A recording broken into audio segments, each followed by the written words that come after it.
con antibiótico oral con amoxicilina. Así que están en lo correcto la mayoría. La segunda pregunta es un adulto que presenta congestión nasal, descarga purulenta y cefalea facial por 10 días sin mejoría. ¿Cuál sería el antibiótico de elección?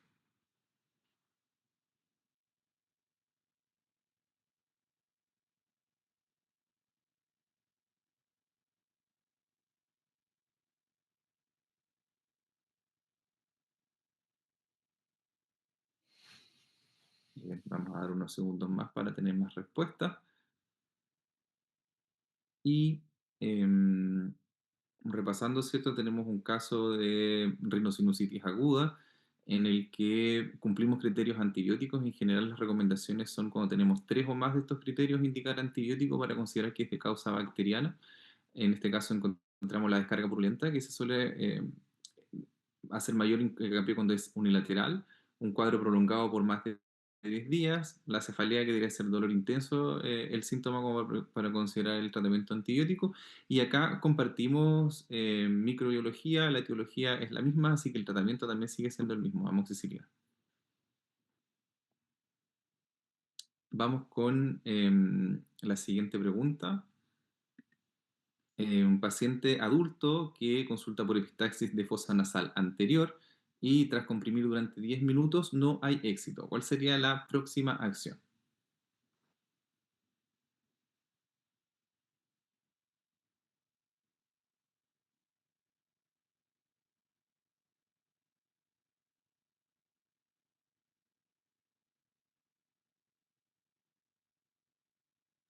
La E. Bien, vamos a dar algunos segundos más para que puedan seguir respondiendo. Em, Tenemos bastantes coincidencias con dos alternativas que se han dado como extra.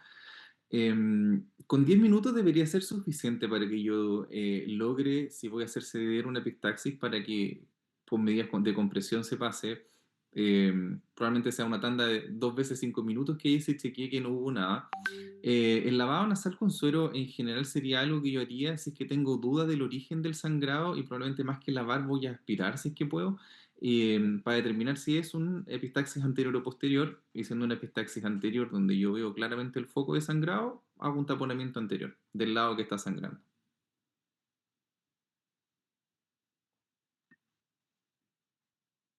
La pregunta 4 es un paciente con trauma nasal que presenta un hematoma septal. ¿Cuál sería la indicación que corresponde? Grave.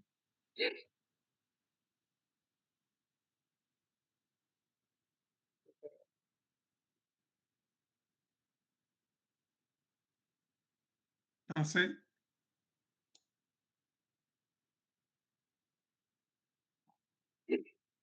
Bien, entonces, en este caso,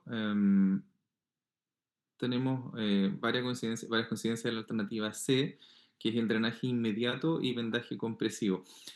Lo del vendaje compresivo podría ser un poquito discutido, pero básicamente si tenemos un hematoma septal, tenemos que drenarlo por las posibilidades que esto se complique con un absceso, o que, recordando que el cartílago se nutre por difusión, se genera una perforación septal por una necrosis avascular. La imagenología en verdad no nos va a ayudar a hacer el diagnóstico, porque el diagnóstico es clínico del hematoma y como medida de urgencia hay que drenarlo. Ahí dejaríamos la imagenología en verdad si sospechamos complicaciones orbitarias u otro tipo de cosas. En la pregunta 5, un paciente diabético con notalgia intensa, otorrea purulenta y edema del pabellón. ¿Cuál es el agente etiológico más probable?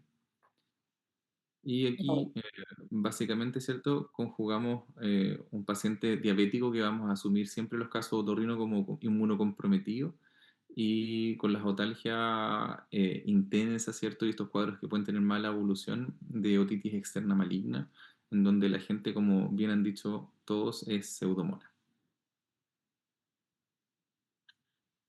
Vamos a la siguiente. Paciente refiere vértigo rotatorio súbito con náuseas y sin alteración auditiva. Prueba de Dix-Hallpike positiva.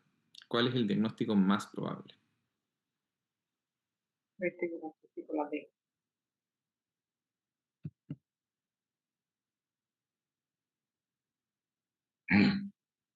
Ahora acá no hay una, no está tan bien descrito el cuadro, podría estar mejor, un poquito mejor estructurado porque da cierta información confundente.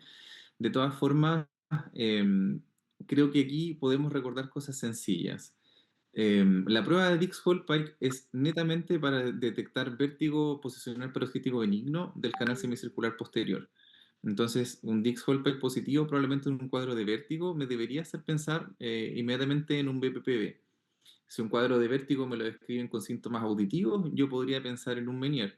Si me lo describen asociado a migraña, voy a pensar en una migraña vestibular. Ahora, si tengo un cuadro en el que tengo otras alteraciones, como déficit neurológico, para pensar en vértigo de origen central. Pero creo que ahí, si bien el cuadro no está bien caracterizado, están las claves en el Dix-Hallpike positivo. Es un vértigo episódico que debería salir un poquito mejor caracterizado, desencadenado por movimiento. Vamos con la siguiente. Acá tenemos una hipoacusia unilateral súbita sin dolor ni otorrea. ¿Cuál es la conducta inicial más apropiada?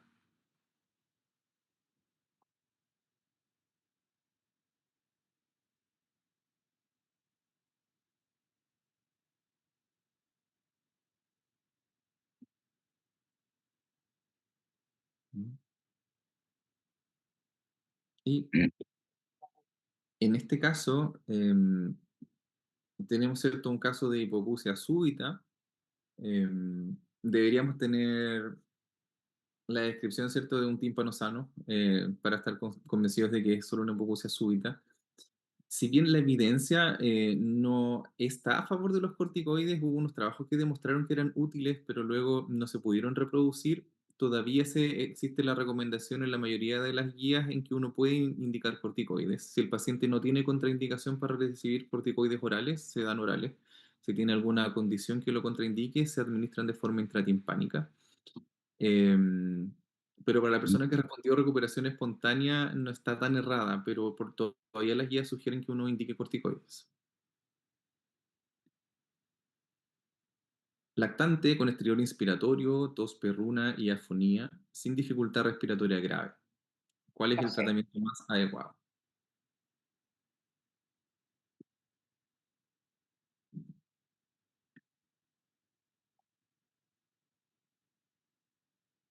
Y aquí rápidamente todos coincidieron en el tratamiento de que es un CRUP leve. Entonces, en este caso, vamos a quedarnos dentro de las medidas de manejo sintomático junto con la exoral. La adrenal nebulizada probablemente sea necesaria para casos de mayor gravedad. Una mujer de 42 años con vértigo rotatorio intenso, tinnitus e hipoacusia fluctuante unilateral. Entonces acá lo que habíamos hablado antes de vértigo, síntoma auditivo, debería pensar automáticamente en venir y no darle tantas vueltas a la pregunta. Salvo que encontrara algún déficit neurológico que me orientara a otra cosa, pero de lo contrario, nos quedamos con el Meniere.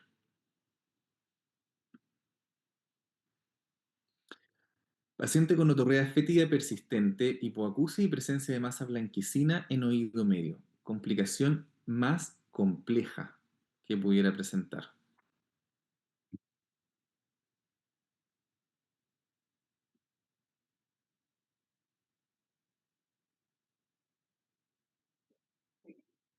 Bien, en este caso, la complicación más compleja son las complicaciones intracranianas.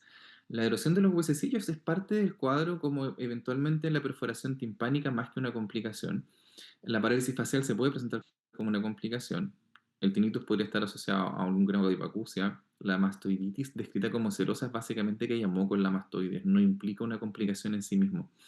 Entonces, acá tendríamos dos reales complicaciones, la parálisis facial, las complicaciones intracranianas y evidentemente una complicación con potencial mortalidad y secuela de la complicación intracraniana es la más grave. Niño febril con babeo, posición en trípode y estridor.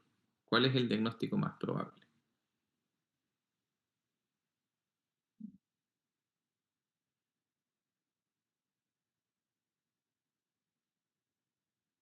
Acá nos dividimos un poco en las respuestas, pero hay que recordar que es un niño febril. Entonces, para el desarrollo de la fiebre y el babeo, probablemente nos vamos a pensar en algo como un cuerpo extraño que es de un compromiso mucho más agudo, y sí en una epiglotitis.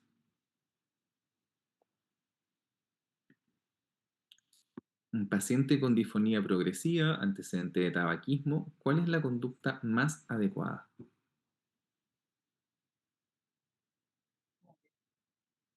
Vale. Y aquí rápidamente igual han coincidido en la respuesta correcta. Básicamente tenemos disfonías que se sostengan por más de 2 a 3 semanas y ante factores de riesgo. Evidentemente va a haber que ir a mirar directamente qué es lo que hay ahí y descartar la causa maligna como primera conducta. Así que eso queda como de trabajo para el otorrino. ¿Qué examen se utiliza habitualmente para la pesquisa precoz de hipoacusia en recién nacidos? Sí, nos quedamos equivocados de idea.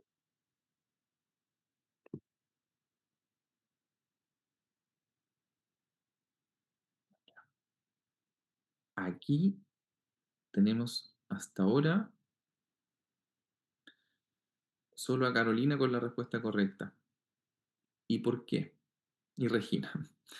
Las emisiones autoacústicas son el tamizaje universal y eso es lo que se hace actualmente en Chile, salvo que los niños tengan algún factor de riesgo de hipoacusia, como haber pasado por la UCI, haber tenido una hiperbilia que haya requerido fototerapia, antecedentes familiares de hipoacusia congénita. Cualquier otro factor de riesgo me hace tomar un potencial evocado como screening, pero de lo contrario, al grueso de los niños, que es más del 90, se va a tomar emisiones autoacústicas como examen de screening, con o sin factores de riesgo.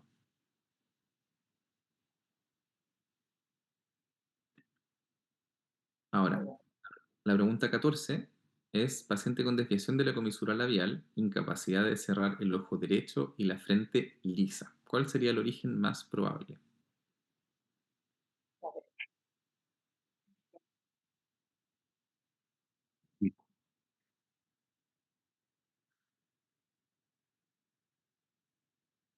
Y aquí van todos con la correcta, ¿cierto? En las parálisis faciales periféricas tenemos compromiso de toda la hemicara, a diferencia de las causas centrales por la inervación bilateral. Así que están en lo correcto. Una pregunta 15: niña de 6 años con odinofagia, fiebre alta, exudado amigdalino, sin tos. ¿Cuál será el tratamiento más apropiado?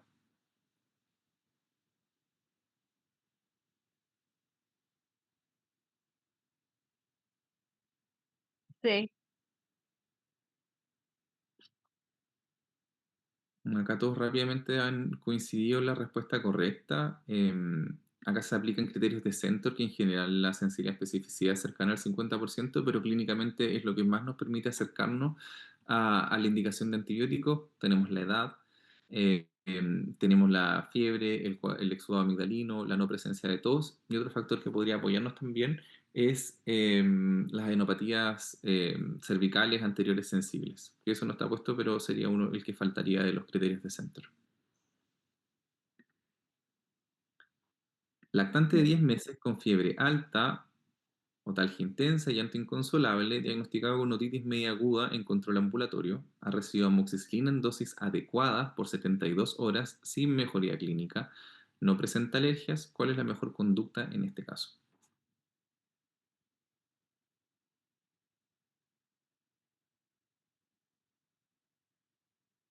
Cambiar como ha sido todavía. Lo había dicho.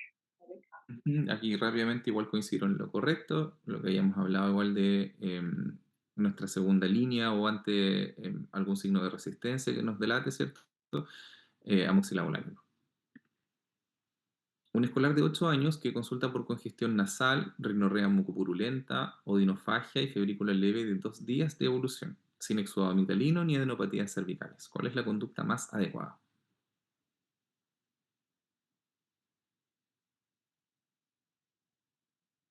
a ver,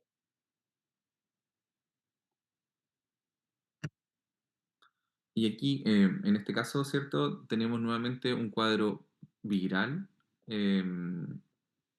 donde el manejo sintomático es lo indicado, si aplicamos como los criterios de Centor que habíamos visto recién, no tenemos fiebre alta. Además, había un cuadro de rinorrea que nos dice ya que solamente el compromiso amigdalino no está, no tenemos adenopatías cervicales tampoco, no habían amígdalas con placas de pus, así que no nos da los criterios tampoco para pensar en algo bacteriano. Adulto con rinorrea purulenta, cefalea frontal y dolor maxilar que lleva 12 días con síntomas que empeoraron en los últimos 3 días. No tiene fiebre ni signos de compromiso general. ¿Cuál de las siguientes afirmaciones es correcta?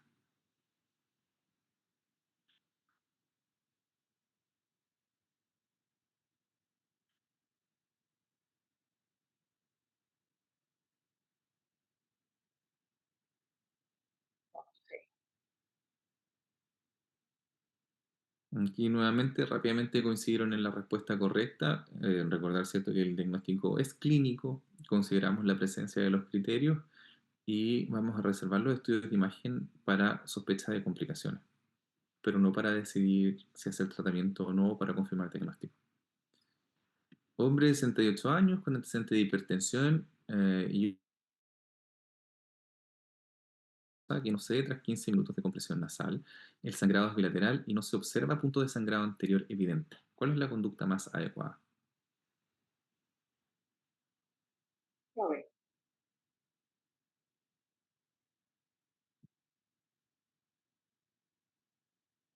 con Aquí eso, también rápidamente coincidieron en la respuesta correcta.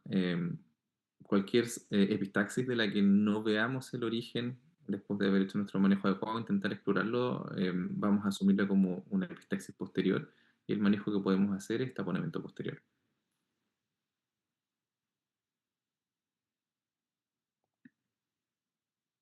Y también va a ser trabajo para otorrino resolverlo. Paciente de 25 años que consulta por odinofagia severa unilateral, trismus, voz apagada y desplazamiento del pilar amigdalino. ¿Cuál es la conducta inicial más adecuada?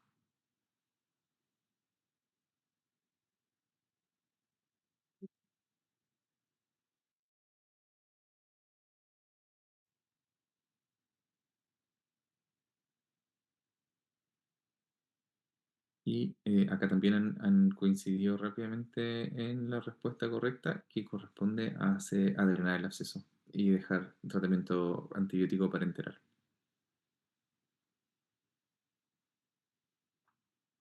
En el caso que en la práctica alguien fuera a tomar un TAC, recordar que se necesitan hacerlos con contraste para poder hacer estudios de absceso. Nadador de 17 años que consulta por otalgia intensa sin fiebre. ¿Cuál es el manejo más adecuado? no sé.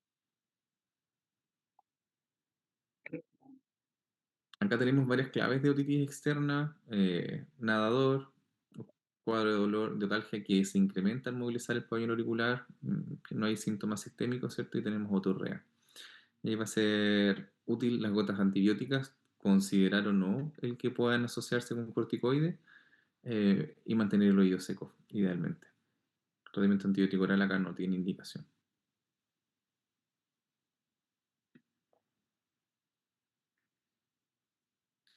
Hombre de 58 años con disfonía progresiva hace 3 meses, antecedentes de tabaquismo y consumo de alcohol, no responde a tratamientos sintomáticos. ¿Cuál es el próximo paso más adecuado? Esto es similar a algo que ya habíamos visto.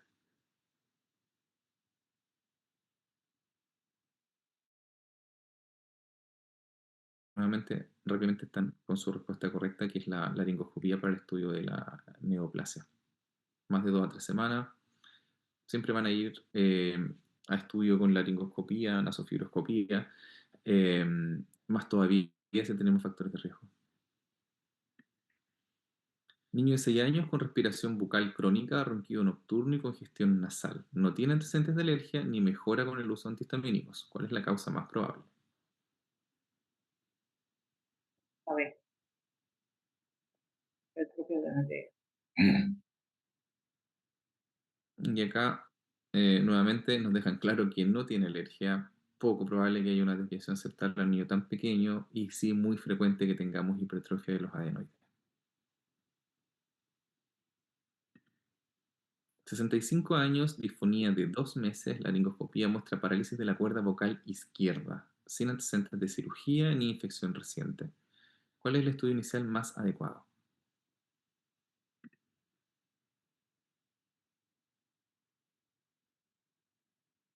A ver, tal de cuello y toda la conjunta. Un poquito. No sé, Acá tenemos respuestas un poquito más disímiles. Y la respuesta correcta es la D, TAC de cuello y tórax, considerando el recorrido del nervio laríngeo recurrente, em, que para poder hacer, como da esta vuelta hasta el mediastino, podemos tener procesos desde ahí que nos generen compresión y también a nivel del cuello, y que para poder caracterizar cualquier masa y compromiso infiltrativo maligno vamos a tener que hacer el estudio con contraste. Entonces aquí en este caso sería TAC de cuello y tórax con contraste.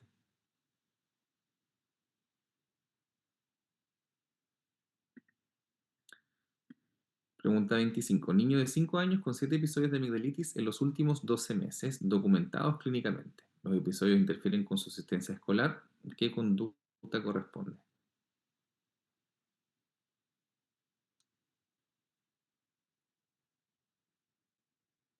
Me detectiva la D. Ujú. Acá también la alternativa es la D. Los criterios de Paradise son 7 episodios en un año, 5 episodios por año en 2 años o 3 episodios por año en 3 años consecutivos. La pregunta 26. Paciente de 50 años sin antecedentes relevantes, consulta por hipoacusia unilateral súbita al despertar, sin notalgia ni fiebre, alotoscopía, conducto auditivo externo y tímpano normales. ¿Cuál es la mejor conducta diagnóstica inicial? Y esto igual ya lo habíamos visto en una pregunta anterior.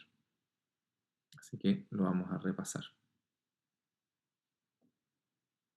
Y no hubo ninguna duda, ¿cierto?, de los corticoides orales y de poder tomar una audiometría que nos permita documentar la pérdida de audición y poder establecer pronóstico y recuperación luego del tratamiento. Niño de 4 años, diabetes media hace 5 días, ahora presenta fiebre persistente, otalgia y eritema con dolor a la palpación retroauricular. ¿Cuál sería la conducta más adecuada?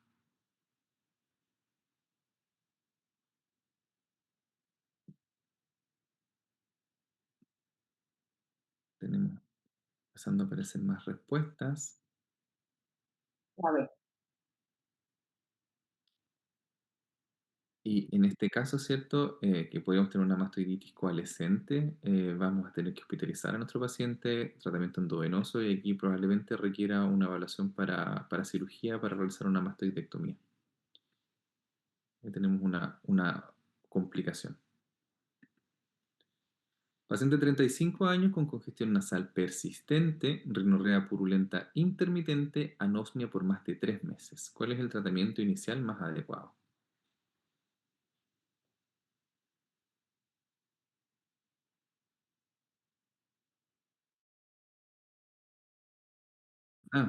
Vamos a volver al anterior para revisar eso.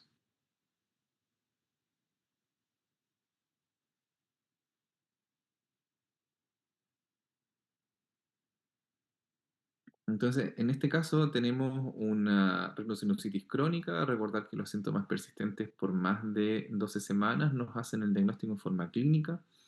Eh, la congestión nasal y la rinorrea o descarga posterior, o sea, mocos para adelante o para atrás, uno de los dos tiene que estar presente, más un criterio más, que puede ser anosmia, hiposmia y eh, el dolor.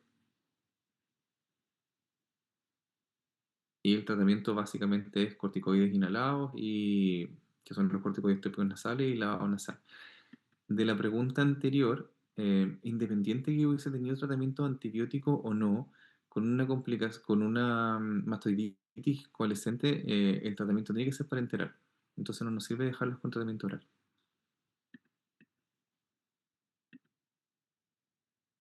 Niño de 5 años con antecedente de múltiples otitis medias, presenta hipoacusia y lenguaje limitado.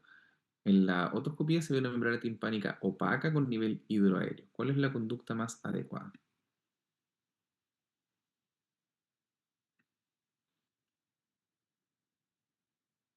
Quien coincide igual rápidamente en la respuesta correcta. Tenemos un niño con otitis media con efusión y además factores de riesgo en el compromiso de la hipoacusia, el retraso del lenguaje.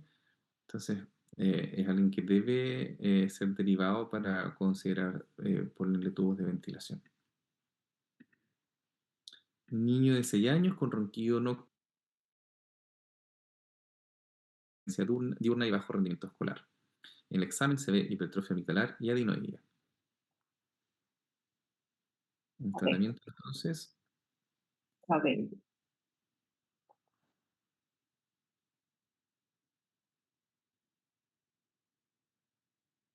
Y aquí rápidamente han coincidido con la respuesta correcta. Niño sano que ronca y tiene pausas eh, y que tiene hipertrofia de amígdalas adenoides se opera. Niños con factores de riesgo, sindromáticos u otras condiciones normalmente se estudian primero con polisomnografía y luego se decide si hay componente central u obstructivo, si van a cirugía o no o algún uso de algún dispositivo. Pero en este caso, niño sano, amígdalas grandes, se opera. Lo que pasa es que si yo pensara que mi paciente tiene un componente de rinitis alérgica que lo hace roncar, le voy a dejar mometasona y quizás y estuviera todo el día con la nariz tapada y yo pienso que si le dejo aseos nasales, corticoides, antihistamínicos, pudiera ser ese el factor que influye, podría considerarlo en ese caso, pero bien particular. Pero si no tengo síntomas nasales, no tengo ninguna indicación de dejarle corticoide inhalado.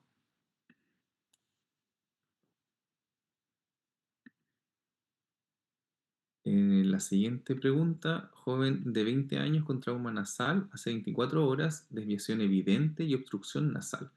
¿Cuál es el mejor momento para una posible corrección quirúrgica?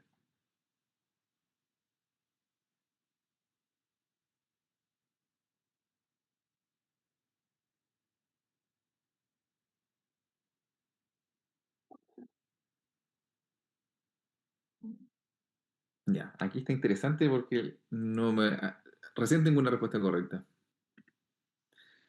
Em, Más que corrección quirúrgica, la mayor parte de las veces se hace reducciones cerradas con anestesia local. Las reducciones se pueden hacer las primeras 6 horas desde el trauma y si ya pasaron esas 6 horas por el edema que va asociado y la dificultad en identificar los reparos anatómicos y que uno va a dejar bien posicionada la nariz, se difiere a cuando ha bajado un poco el edema. Y normalmente se hace entre el día 7 a 10, 5 a 10 se podría considerar igual si hay menos edema, pero se difiere. Si, o lo hago antes de las 6 horas que pasó y si no, tengo que esperar. En los niños se hace hasta 7 días porque la consolidación ósea es mucho más rápida. Y en adultos se puede esperar un poco más. Y ya pasada esta ventana, básicamente se planifican cirugías a mucho más largo plazo. Una vez que está la consolidación completa, meses después recién puede pensar en una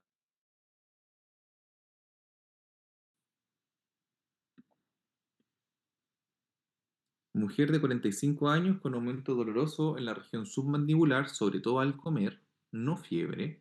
Al examen físico tiene una masa dura pero móvil bajo el piso de la boca. ¿Cuál será la conducta más apropiada?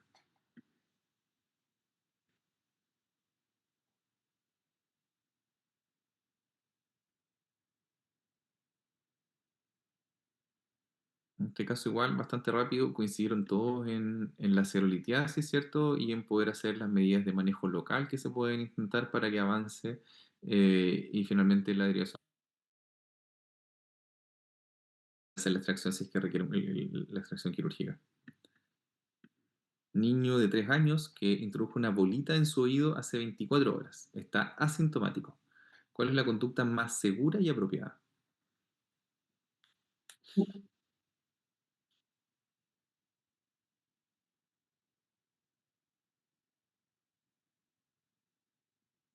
De aquí rápidamente igual coincidieron en la respuesta correcta. Recordar que la urgencia sería si tuviéramos una pila, porque puede generar quemaduras en el conducto. Si tenemos algún bichito vivo, se puede usar aceite de comer o vaselina líquida para ahogarlo, se pone unos 5 minutos, se llena el conducto y luego se deja eso caer y ya por lo menos tenemos un bichito muerto que no va a generar complicaciones. Em, los cuerpos extraños vegetales no irrigar, no intentar sacar con agua porque se van a hinchar y va a ser más difícil. Y si no tengo la expertise para hacerlo o el instrumental adecuado, no intentar extraerlo nosotros porque vamos a generar solamente mayor trauma en el conducto, poco probable ser poco cooperador después por el dolor que va a tener y las molestias de lo que intentamos hacer. Así que alternativa B, muy bien. Paciente con crisis de vértigo, náuseas y nistagmo horizontal. Se realiza maniobra de impulso cefálico con corrección sacádica presente. ¿Qué indica este hallazgo?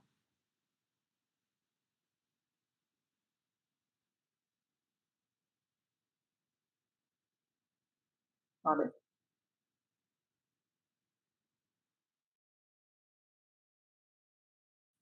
a ver,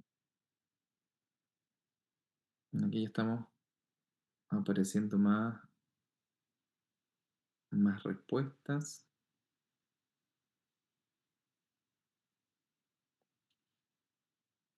Y la respuesta correcta es la alternativa D. En general, los casos de vértigo podrían ser un poco más complejos porque uno tiene que pensar bien como fisiopatológicamente lo que está pasando para hacer el diagnóstico.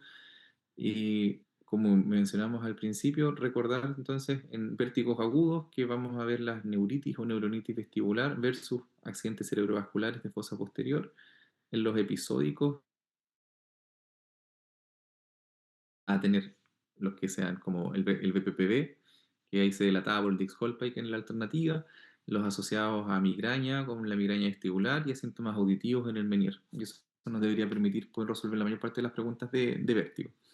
Y teniendo siempre presente igual si hay alguna focalidad neurológica u otro signo que nos haga sospechar o descartar un central, que pueden simular muchas cosas. Lo de la semilla no le ponemos alcohol. eh, Opera de la misma forma. Entonces, estando dentro del conducto, si no les entra agua, no pasa nada. Uno les puede dar esa precaución si no tenemos una derivación tan inmediata a otorrino, que no se moje en el oído y no va a pasar nada en especial con eso dentro del oído si es que no genera mayor humedad y lo pueden extraer fácilmente después, se aspira normalmente. Entonces, no alcohol, no ninguna solución. Paciente con disfonía crónica sin mejoría tras 2 meses de tratamiento sintomático. No fuma, no hay otros síntomas respiratorios. ¿Cuál es la conducta más adecuada? Esto igual ya lo habíamos conversado. Muy rápidamente tenemos todas las respuestas correctas. Más de 2 semanas, hay que ir a mirar qué hay ahí. Especialmente 5 factores de riesgo. Aquí netamente era el tiempo de evolución. Paciente crónica, anosmia progresiva y antecedentes de asma. Al examen se visualizan pólipos bilaterales. ¿Cuál es el tratamiento de primera línea más adecuado?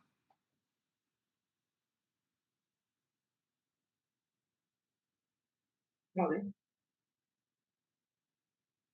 ¿qué tipo de?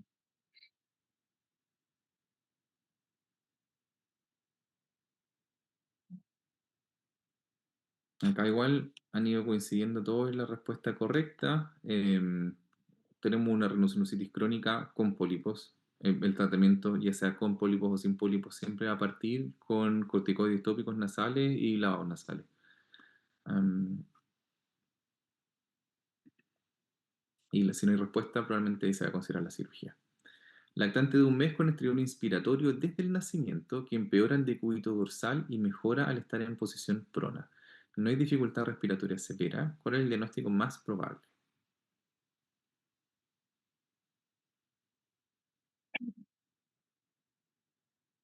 Ah, claro, acá está repetida la alternativa. La tengo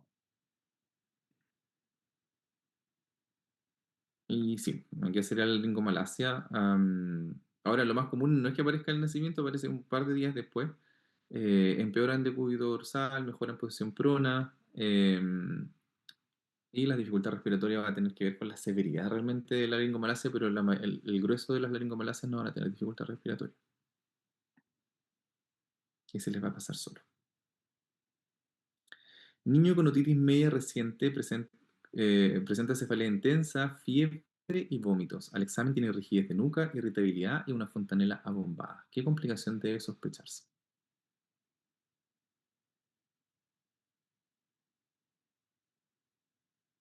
Aquí rápidamente coincidieron, ¿cierto?, en la alternativa correcta de meningitis bacteriana, siendo niños unas que tienen menos frecuencia de hacer los síntomas de irritación meningia, los tenía, así que están todas las claves ahí para sospechar. Paciente de 35 años con disfonía matinal,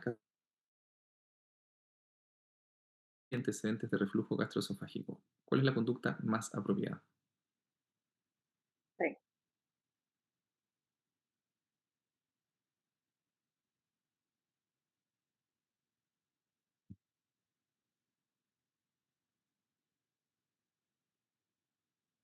Y acá igual respondieron rápidamente la respuesta correcta. Esto sería un reflujo, una sospecha de reflujo faringolaringio. Suelen tener mayor predominio de esta disfonía al despertar, sensación de cuerpo extraño, de aclarar la garganta, carraspean, la voz va mejorando durante el día en general.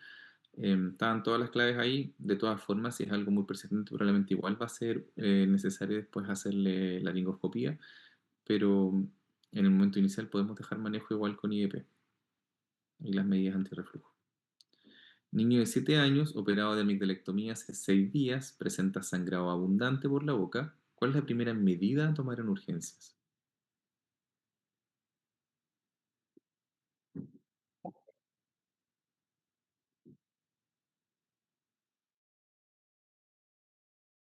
La principal complicación que uno quiere evitar en una amigdalectomía es el sangrado postoperatorio y las hemorragias de este tipo se resuelven en paño.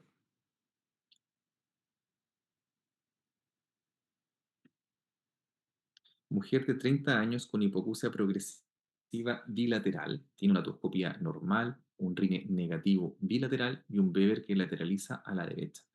¿Cuál es el diagnóstico más probable?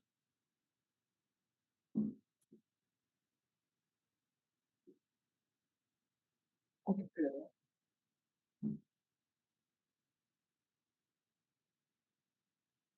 Mm.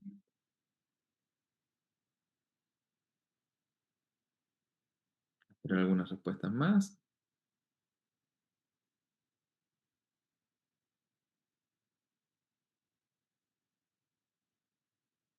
a ver si aparecen más diferencias. Bueno, en este caso tenemos una autoesclerosis. La primera causa, paciente joven, hipoacusia tímpano sano. Deberíamos pensar en autoesclerosis. Ahora, acá hay otras alteraciones descritas que tienen que ver con los diapasones. Y al usar diapasones, todo aquel componente neurosensorial debería tener un RINE positivo y no lateralización en el beber. Entonces, hipoacusia sensorio-neural, otitis media serosa o una efusión tampoco, porque es una, o sea, perdón, podría ser eventualmente que yo tuviera una efusión, pero no tendría un tímpano sano. Un colegiatoma va a generar sí o sí alteraciones y la laberintitis en verdad ahí no tiene mucho que ver. Entonces, paciente joven, relativamente joven, especialmente mujeres, hipoacusia con tímpano sano, otosclerosis pensarlo siempre. Paciente de 55 años con obstrucción nasal unilateral, epistaxis recurrente, hipoacusia conductiva, ipsilateral. Además presenta enopatía cervical firme y móvil. ¿Cuál es el diagnóstico más probable?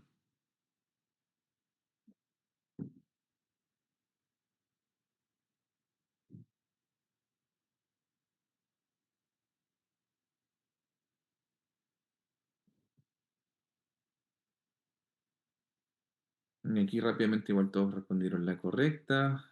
Teníamos la epistaxis, la obstrucción nasal y en pacientes adultos una otitis media con efusión unilateral. Lo primero que hay que descartar es que no hay un tumor en la nasofaringe, así que por todas partes está la respuesta. Hombre de 65 años refiere a caída en las frecuencias altas bilaterales. ¿Cuál es el diagnóstico más probable?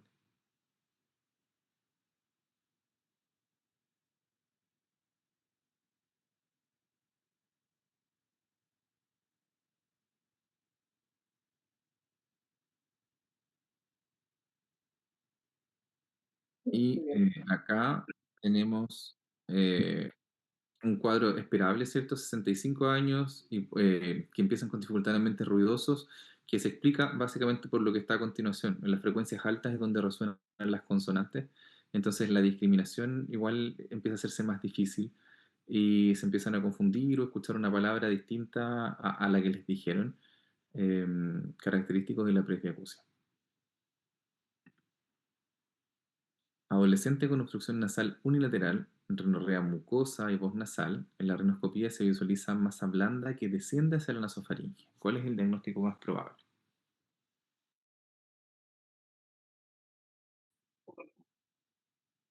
Sí, antropoana. Entonces acá también rápidamente dijeron la correcta, que es el pólipo antrocoanal. El diagnóstico en un adolescente de masas o obstrucciones unilaterales, igual que debemos descartar, es el hemangioma nasojuvenil, que debería ser ya en el caso clínico con la asociación a epistaxis, ¿cierto?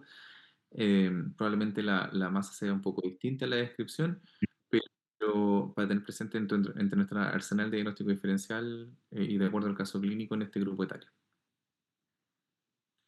Y la última pregunta, paciente con leucemia mieloide aguda, neutropénico, que presenta rinorrea negruzca, dolor facial intenso y edema periorbitario unilateral. ¿Cuál es el diagnóstico más probable?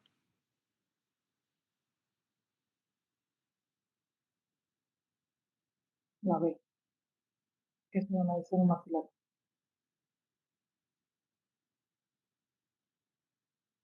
Vamos a esperar a ver si hay alguna otra alternativa que les llame la atención. La D, Y efectivamente es la alternativa D. Paciente inmunocomprometido, con estos cursos rápidos de una rhinosinusitis que se complica, vamos a pensar en rhinosinusitis fúngica invasora, y ahí donde tenemos uno de los factores más frecuentes o agentes más frecuentes, el mucor. Entonces, inmunocompromiso, rhinosinusitis complicada, mucormicosis. Eso tendría que ser como nuestro automático, tal como lo tenían muy arraigado en la otitis externa maligna, pseudomona, eh, y también en un paciente inmunocomprometido. Acá sería el mucormicosis el equivalente en la nariz. Bien, ahí concluimos nuestra revisión de preguntas de otorrino. Si alguien tiene alguna duda que quisiera resolver, ya ahí está